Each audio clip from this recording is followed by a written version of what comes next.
নিজের হাতে বেলচা দিয়ে গাছের গোড়ায় মাটি দিচ্ছেন উত্তর কোরিয়ার সর্বোচ্চ নেতা কিম জং উন। তার পাশেই বাবার সাথে কাজে হাত লাগিয়েছেন মে জু আয়ে। পাশেই ছিলেন কিমের স্ত্রী রি সল জু। শুধু বেলচা হাতে গাছই লাগাননি কিম, নিজে গাড়ি চালিয়েছেন, নিজের হাতে বয়ে নিয়ে গেছেন গাছ।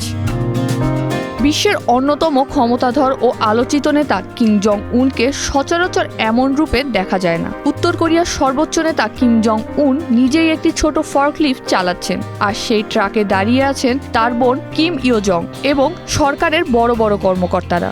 উত্তর কোরিয়ায় তৈরি হচ্ছে এক বিশাল স্মৃতিস্তম্ভ। এটি তৈরি করা হচ্ছে সেই সব উত্তর কোরিয়ান সেনাদের স্মরণে যারা সুদূর রাশিয়ায় গিয়ে যুদ্ধ করতে গিয়ে প্রাণ হারিয়েছেন। কিম জং উনের সঙ্গে ছিলেন তার মেয়ে কিম জু এ, যার গলায় জড়ানো ছিল একটি লাল রঙের স্কার্ফ। বাবার সাথে তাল মিলিয়ে তাকেও বেলচা হাতে মাটি খুঁড়তে এবং গাছ লাগাতে দেখা গেছে। পাশেই ছিলেন কিমের স্ত্রী রি সল জু ও। সবাই মিলে সেনাদের আত্মার শান্তির জন্য এবং তাদের বীরত্বকে সম্মান জানাতে সেখানে গাছ লাগান।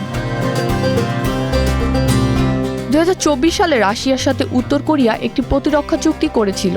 সেই চুক্তির আওতায় ইউক্রেনের বিরুদ্ধে যুদ্ধ করার জন্য কিম জং উন প্রায় 14,000 সেনা পাঠিয়েছিলেন রাশিয়ায়। দক্ষিণ কোরিয়া এবং পশ্চিমা বিশ্বের গোয়েন্দা তথ্য অনুযায়ী সেই যুদ্ধে উত্তর কোরিয়ায় প্রায় 6,000 সেনা মারা গেছেন।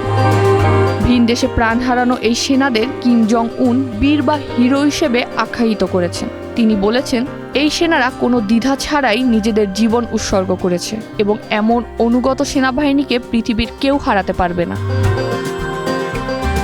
সাধারণত কিম জং উনকে মিসাইল বা বোমার পাশে দেখা গেলেও বেলচা হাতে গাছ লাগানো এবং ট্রাক চালানোর এই দৃশ্য বুঝিয়ে দিচ্ছে রাশিয়ায় এত বিপুল সংখ্যক সেনা হারিয়েও তিনি হয়তো দেশের মানুষকে বোঝাতে চাইছেন যে সরকার নিহতদের ভোলেনি এবং তাদের সর্বোচ্চ সম্মান দেওয়া হচ্ছে।